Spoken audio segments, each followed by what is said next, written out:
A command ran on a developer's machine this week. Not malware, not an exploit.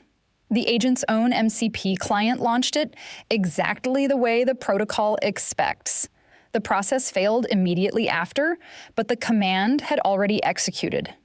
By the time the protocol noticed something was wrong, the code had run. That's not a bug.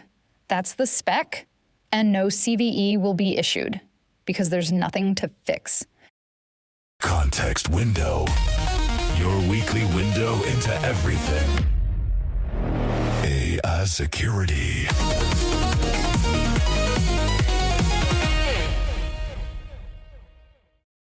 Welcome to Context Window, your weekly window into everything worth knowing in AI security. Quick transparency note, this podcast is AI generated, voices, script, production chain. But every story and every take is curated and verified by Asaf Nakash, who builds AI security products at one of the world's largest security platforms.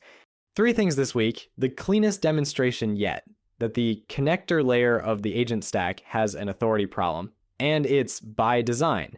Indirect prompt injection moving from research finding to a measured in-production attack pattern, and the Versal breach maturing into a textbook cross-layer kill chain.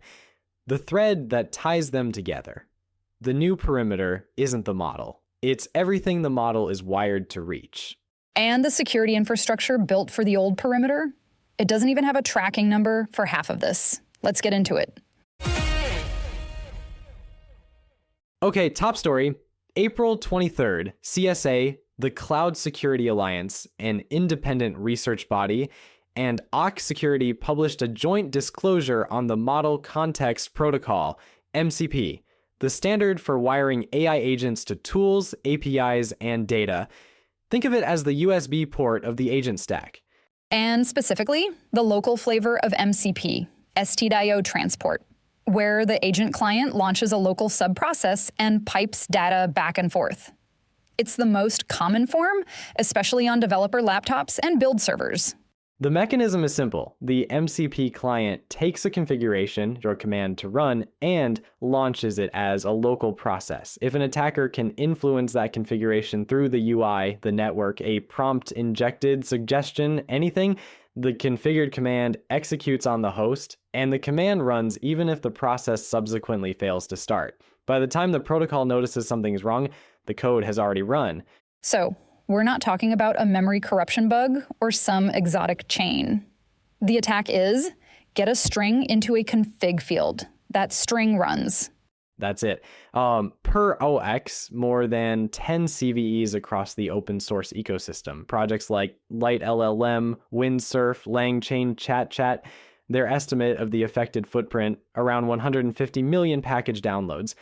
But here's the framing that makes this more than a patch advisory. Per CSA, when they raised the protocol design with Anthropic declined to modify the protocol. They characterized the STDIO execution behavior as expected. So the position is, sanitization of inputs that can influence config is the implementer's job, not the protocol's. That is defensible. Protocols draw boundaries all the time. Sure, but those protocols had decades to earn that boundary. MCP is 15 months old, and most of its implementers are small open source projects with 2 maintainers and a Discord. The implementer is responsible is a different bet when the implementer is a side project. And here's the pattern. Last week, comment and control, no CVE against the design. This week, same story. The downstream bugs get tracking numbers, the architecture doesn't. The security model of the most popular agent protocol is hope every maintainer on GitHub reads the fine print. And if you wanted proof this isn't theoretical, same week, Bleeping Computer reported active exploitation of an MCP integration in Nginx UI, the popular web management interface for the Nginx, that's Nginx web server, critical authentication bypass, CVSS 9.8. For non-security listeners, that's about as bad as the scoring system goes. An unauthenticated endpoint lets anyone on the network reach privileged Nginx management tools, config rights, process control, without going through the auth layer. So CSA and AUX describe the protocol surface. Nginx UI is what happens when somebody wires that connector in front of a real production component before anyone's set a policy on it. Monday morning, audit every MCP server in your environment. Pin to patched versions for Nginx UI specifically, confirm the patch is in, and treat any exposed instance as actively targeted because it is.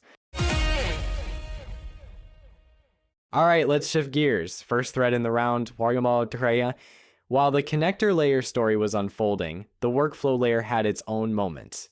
Yeah, this is the one I think changes how a lot of teams talk about prompt injection going forward.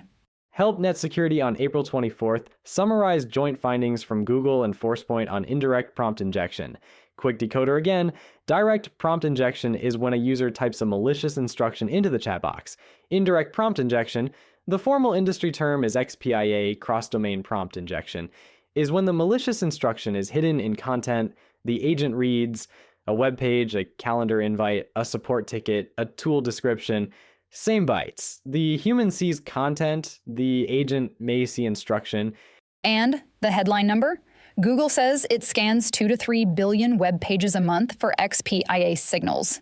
That's the scan volume. And it's a proxy for the attack surface agents are starting to inherit. Every one of those pages is something an agent might read on a user's behalf. And an unknown fraction of them now have instructions written for the agent rather than the human. Reported payload categories, data exfiltration, API keys, secrets, financial fraud, hidden PayPal and Stripe payment instructions injected into agent output, search engine manipulation, and destructive shell-style commands. Delete all files, that flavor. The hiding techniques are the SEO spam playbook from 15 years ago, adapted. White on white text, 0-pixel fonts, hidden HTML, metadata fields the human reader never sees, but the agent parses. And Google documented one named Real World Case on the same day, a malicious calendar invite that caused Gemini to surface private meeting details to an attacker. The framing matters. XPIA is no longer a thing that could happen.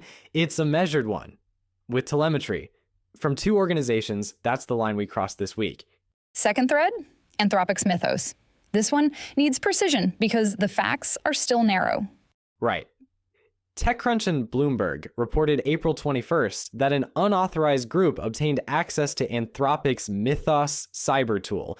The careful read is narrow, reported access through a third-party vendor environment, a contractor with credentials that could reach Mythos preview infrastructure.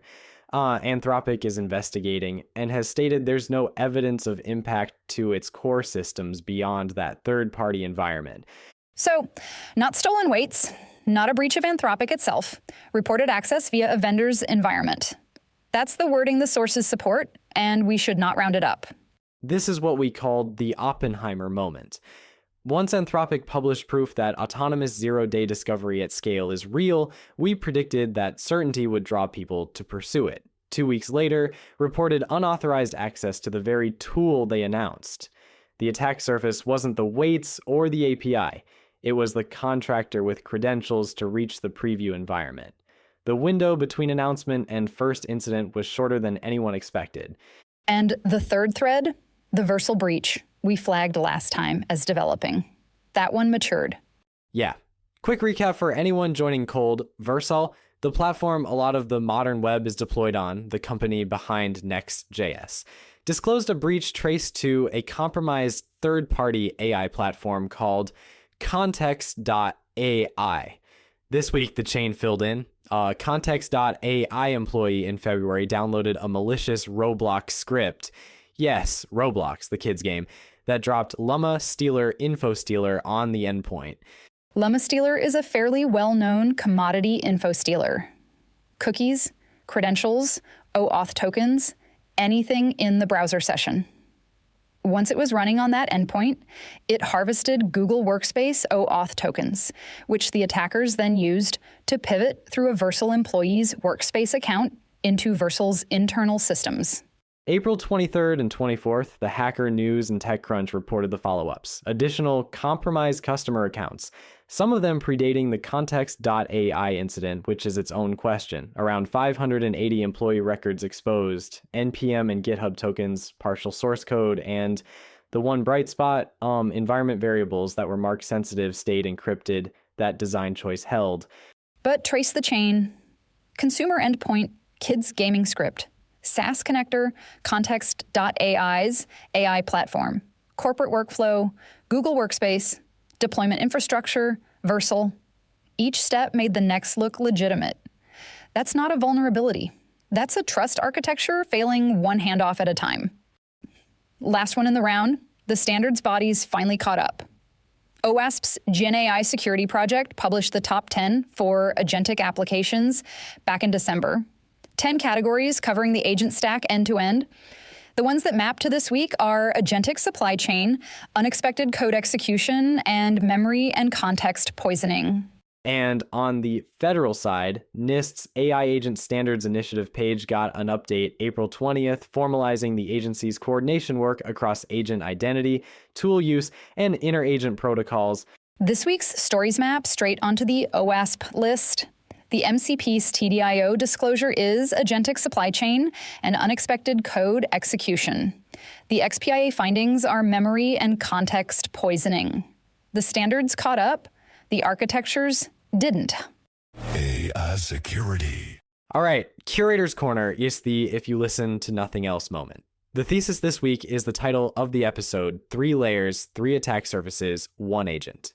For 2 years, the conversation about agent security has basically been a model conversation. What does the model generate? What does it refuse? What does it leak? The argument here is that conversation is incomplete. The interesting attacks of 2026 aren't about what the model says. They're about what the model is wired to reach and run. And the 3 layers are concrete, not metaphorical. MCP is the connector layer, what the agent can reach. Skills are the workflow layer, what the agent thinks it's supposed to do. CLI is the execution layer, what the agent actually runs. In practice, these layers collide inside the same agent. Versal is the proof. That kill chain didn't sit at one layer. It walked through trusted handoffs across all of them. And here's what makes this more than a framework exercise. We talked about the pattern in the top story. There is the downstream implementation bugs get CVEs, the architectural design choices don't. The vulnerability tracking system we've relied on for 20 years doesn't have a category for the protocol works as designed, and that's the problem. AI is closing old vulnerabilities faster than anything we've seen, Mythos finding bugs that sat unpatched for 27 years. But it's creating entirely new vulnerability classes where the design level exposure never gets a tracking number. No design level CVE means no patch advisory for the architecture. No scanner picks it up. No compliance framework flags it. These exposures are invisible to the entire security toolchain. So the action is simple. Monday morning, map what your agents can reach, read, and run. That's your new perimeter. If nobody owns that map, nobody's defending it. The new perimeter isn't the model anymore. It's everything the agent can reach, read, and run. That's context window for the week of April 27th. The clock ticked. The protocol said by design, and the CVE system shrugged. Check the config your MCP server shipped with. If nobody changed it, that's the default trust your agent just inherited. Everything is at contextwindowsec.com. The newsletter, full show notes, every source link. Over 1,600 security professionals are in the community on LinkedIn. If this episode was useful, share it with someone on your team. Or leave us a 5-star rating wherever you listen. It takes 10 seconds, and it's how new listeners find us. See you next week.